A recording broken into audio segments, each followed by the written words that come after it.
The demand for such work is determined by the very restless, contradictory and conflicting stage of world development in which Russia and other members of the international community have entered. We can say that we are in the midst of the perestroika of the world order, which leads to the formation of a stable and just multipolar world, we hope. But so far, this perestroika looks more like a breakdown in all senses. But in general, the struggle for the leading positions in the new world is extremely serious, not for life, but for death. We observe this almost every day. Today, political scientists both abroad and many in our country point to a whole series of manifestations that characterize the complexity and non-uniformity of the current period. They draw attention to the fact that the system of modern international law is being undermined in the most provocative way. There are fewer and fewer restraining factors that have provided relative but still stable for decades. To put it simply, some countries have lost their shores and are already openly declaring their rights to certain territories, without forcing themselves to give at least some legal grounds for their plans. Some elements of international life bring us back to the distant past. The lives of representatives of the top military and political leaderships of certain countries are being abducted or deprived by lawlessness. You are well aware of this. The Old Testament violence destroys entire blocks of cities, along with its inhabitants. Polyclinics for children, where 200 girls find their death at the same time. Nuclear energy facilities under international guarantees are being bombed, as well as other civilian facilities and basic life-sustaining infrastructure. In these situations, no one, except for us and our fellow thinkers, does not care about international law. We observe a sharp increase in the importance of the military force in international affairs. This leads to the fact that the constants of international relations are under strong pressure and are being shaken apart. Many experts see the root of the problem in the plane of the external policies of the leading Western states, whose financial and economic systems function efficiently only under the conditions of external expansion and exploitation of all kinds of resources in other countries.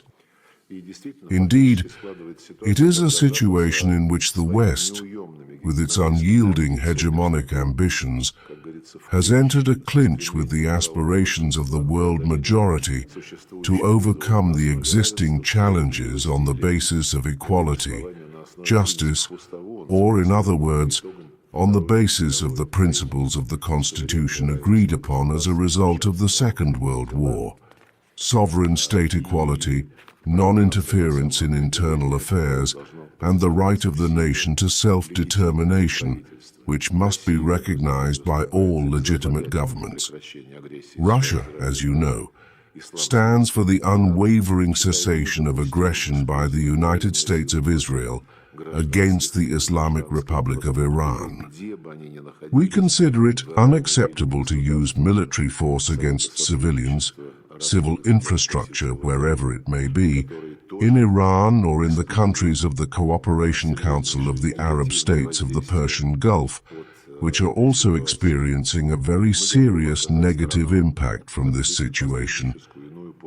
And we are ready to provide the parties to the conflict with intermediate and other assistance in their efforts to find ways to return the situation to a diplomatic policy. What we are now observing in the relations in this region, we see that the United States of Israel is trying not to allow this normalization between Iran and its neighbors, but also to incite the members of the Cooperation Council of the Arab States of the Gulf to the Islamic Republic. We adhere to a constructive approach to the regulation of other conflict situations in various regions of the world.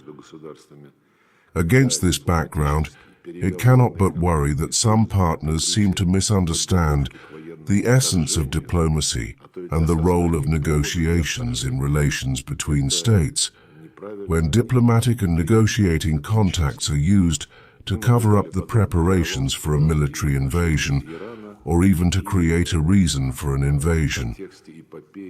This is wrong and unacceptable. This is not fair. We have seen similar treachery in relation to Iran, and in the context of the epic with the Minsk agreements. You know, there was a very interesting discussion. Some of our friends from the Muslim and Arab world asked, do you think that Iran would attack the object, the territory of the Cooperation Council of the Persian Gulf, if it were not for the aggression of the United States and Israel?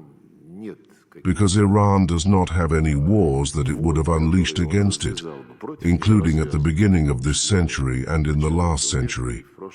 Yes, they talk about what is called a proxy, but if we abstract from this not very pleasant term, then all the countries of the region want to project their influence on other neighboring countries, although they are not always very neighboring countries.